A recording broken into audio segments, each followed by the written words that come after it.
Okay guys, I know this has been a long-awaited review for you guys, so I decided that I'm going to review the last two Resident Evil films together because basically, if you haven't seen them, they are the same movie. So what do I mean by this?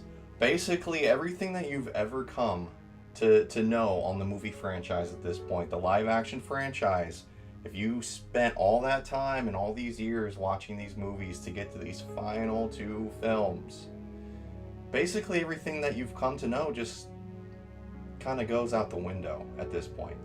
Everything on these last two movies is all centered around Milia Jovevich's character of Alice.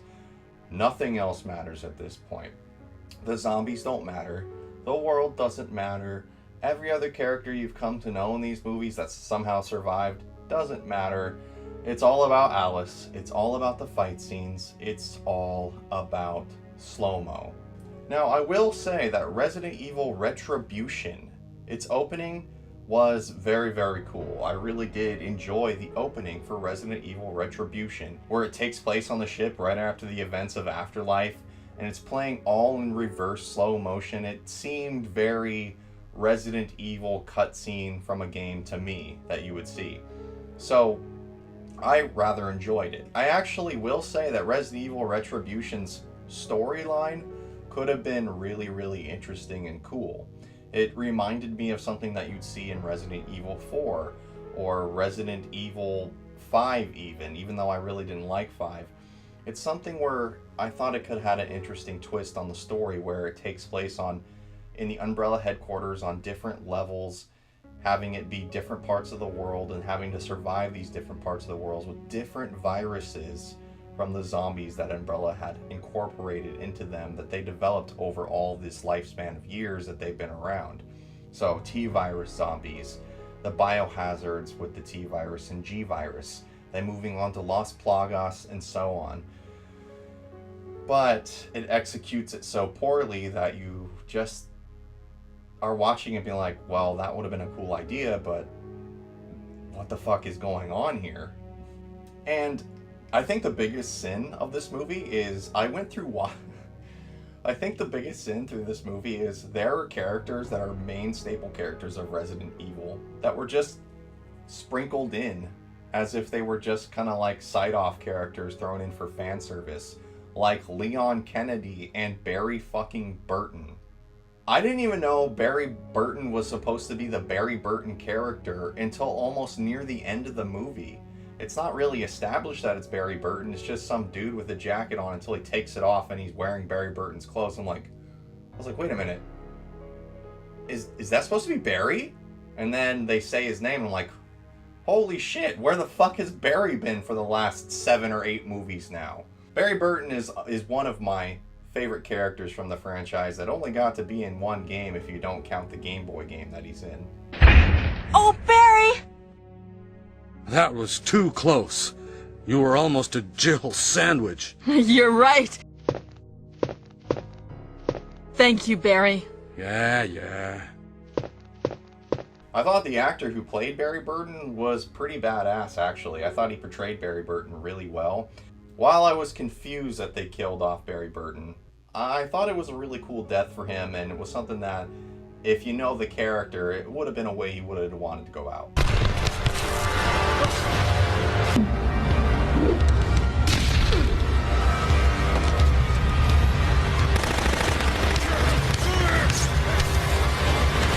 I think having the entire cast come back from Resident Evil 1 through 3 was kind of a cool idea, but at the same time was extremely confusing because this whole storyline basically just branches off into...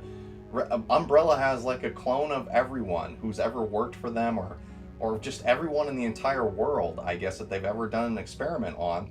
That's how they're filling all of these levels that they have of experimentation with viruses with people. They all think that they're real people, they're all clones. And it was just a really, really weird story that was going on here. And then they had this really weird scene where it took place in the Russian level, where there was all these KGB Las Plagas zombies, and all I could think of was this was stolen from Dead Snow. Hey!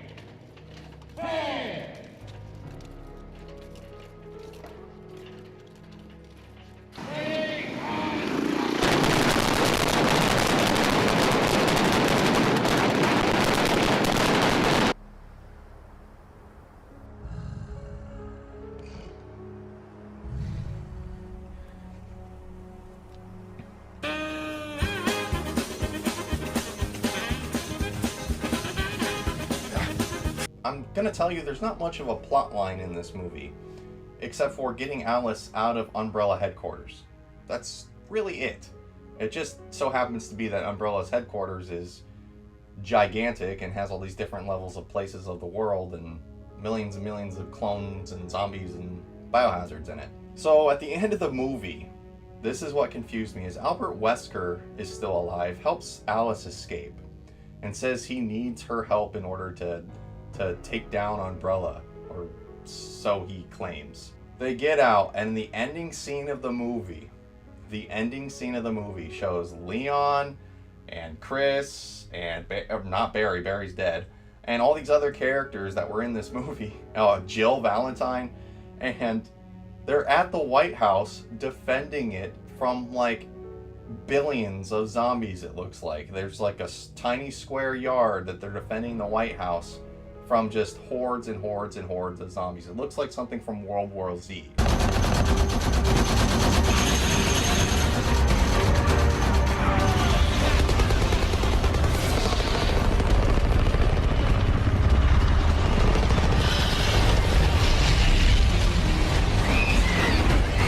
And now we get into Resident Evil, the final chapter. Resident Evil, the final chapter. What in the holy fuck happened with this movie? What happened? This was the longest break. I looked it up. This was the longest break in between Resident Evil movies being made. So normally with the Resident Evil movies, they came out every 2 years. And then from Retribution to the final chapter took 5 years before another movie. 2012 to 2016 was when we finally got the last chapter. I don't know what the fuck happened like with this movie. It pulled like an Alien 3 with this movie. All the characters that we saw survive in the last film are dead. Leon's dead, Jill's dead, everyone else that survived is dead. All we see is the White House completely obliterated, like it was nuked or something. And basically it looks like the entire area that they were in, Washington, nuked. Everything's gone. Everything's gone. Somehow Alice is the sole survivor of what happened that we didn't get to see in this movie. And I almost forgot to say this. I'm recording this after I finished the movie review, but I'm gonna add this in here. How many times do we have to hear Alice say, "My name is Alice, my name is Alice, my name is Alice"? I feel like she could repeat that line in her sleep better than Bruce Campbell can repeat the lines from Army of Darkness. My name is Alice. I work for the Umbrella Corporation. My name is Alice. My name is Alice. My name is Alice. I worked for the Umbrella Corporation. My name is Alice. And this is my story. My name is Alice. And let me tell you, if you saw Resident Evil 3, the movie, then you saw Resident Evil, the final chapter. Because it basically takes the entire story from 3, the same villain, the doctor villain guy that we saw her kill, he's back again, another clone of him, and it's basically just a giant fight between them for most of the movie. Albert Wesker, I guess, betrays everyone at the end of Retribution to the last chapter, and that's why everyone's dead. They don't explain why, it's just everyone's dead. Now, what I think happened in reality was Retribution fucking tanked. It tanked so hard that they couldn't get anyone that was in Retribution back to play their roles for the film. And Capcom, I didn't look this up, but if I was Capcom, I'd be like, you're not using any more of our licensed characters. We're taking that back. You don't get to do that with our licensed characters. You don't just get to kill off our licensed characters whenever you want to and make them do stupid things that it wouldn't make sense for them to do. Like, in Retribution, Leon basically was a moron. Wesker said you knew of some weapon. Something that could turn the tide for us. But I don't think I would have risked so much for one person.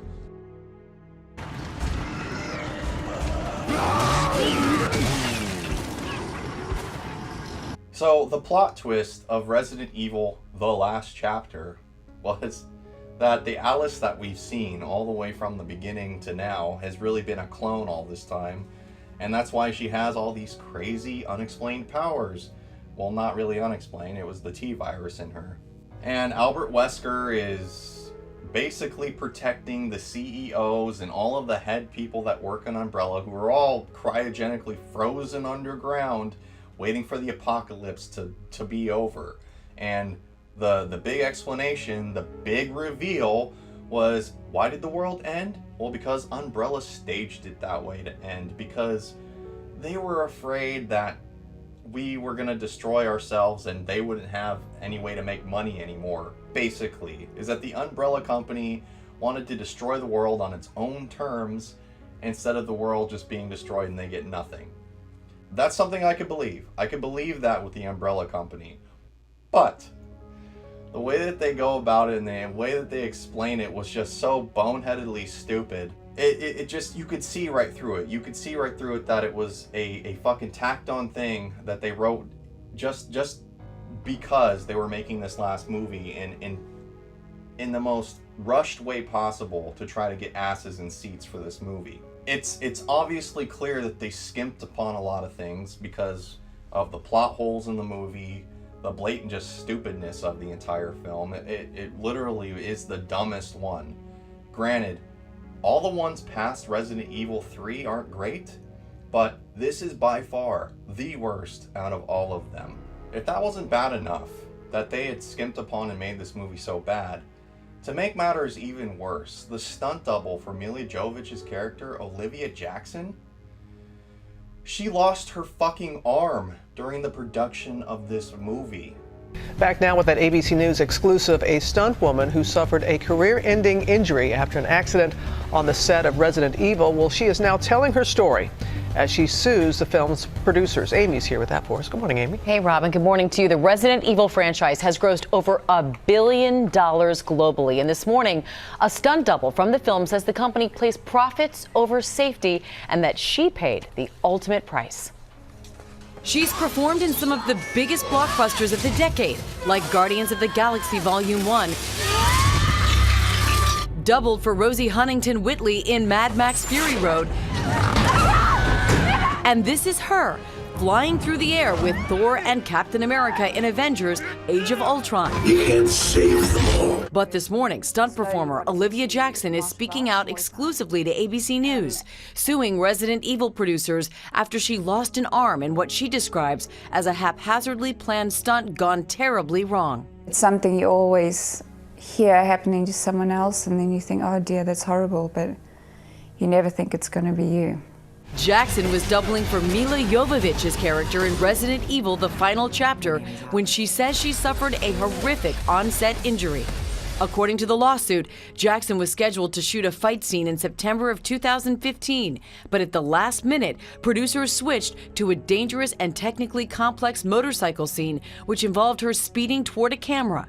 She says the camera was supposed to move before she reached it, but it didn't lift in time, and Jackson collided with the camera at full speed. And the next thing I remember, I woke up 3 weeks later after being in a coma, and then saw my family. Sorry.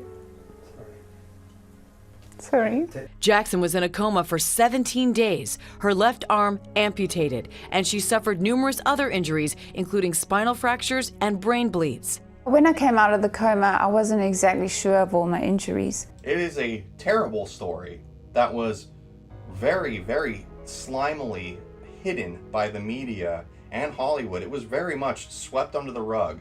I remember seeing it once when the movie was in production on the news, and then I never heard anything about it again. I completely actually forgot about it until I was making this video and watching this movie. I went and researched it because I forgot all about that it even happened.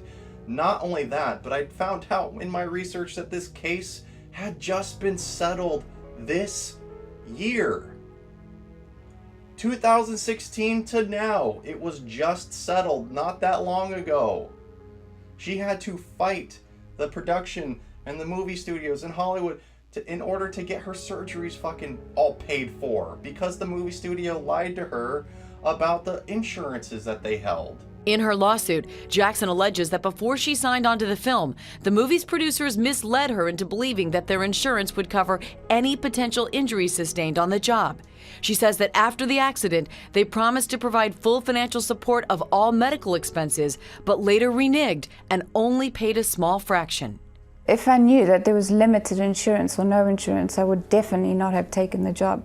Now she and her attorneys are calling for change in Hollywood, hoping her loss will prevent others from experiencing tragedy. I'd love to make everybody aware of these situations like this, so that they can take better care of themselves again, so that it doesn't happen again. And I understand it's not the other actor's fault, but I mean, come on, Milia Jovevhich, like I kind of question her morals now, because if I had my stunt double working for me and I'm a huge celebrity like she is, and I have millions and millions and millions and millions of dollars off of a franchise that I helped milk to death, I would have paid my fucking medical bills for the person that had their whole arm and livelihood basically taken away from them, covering me for a stunt. Imagine if it wasn't a stunt double. Imagine if Milia Jovevhich was on this bike, got in this fucking accident, and lost her fucking arm. It'd be everywhere. It'd be all over the news. She would have sued the fuck out of everyone, and everyone would have gave a shit. But no one gave a shit about this, and this lady was seriously fucked over. I felt really bad. And not only that, it's for a movie that fucking sucks. So it just makes it doubly worse. So I feel terrible for that, and the movie's just, it's not worth your time, it's not worth your money. I'm mad that out of all the movies for Resident Evil, these were the only two that were not free for me to stream. I had to pay money to rent both of these movies, and I'm not happy now, but I really would have been like 10 times more pissed if I had paid to see these in the theaters. I would have been extremely fucking pissed off. So those are my reviews for these two movies. I'm sorry it took so long, with work and the pandemic and getting back to work and all this other kind of crap going on that we're all going through. I hope you enjoyed these long-awaited reviews. These movies are fucking shit. Do not waste your money on them. If they're free, go ahead, fuck it. Watch it and enjoy the train wreck of what happened to this franchise. And I hope you guys enjoyed this video, and we are fully done with the Resident Evil live-action franchise movies. So I'm happy to get it out of the way. Maybe we'll go on to the animated movies. I'm not sure yet. But I hope you guys enjoyed this. Make sure to hit the like button, subscribe, and I will see you on the next video. Have a good night.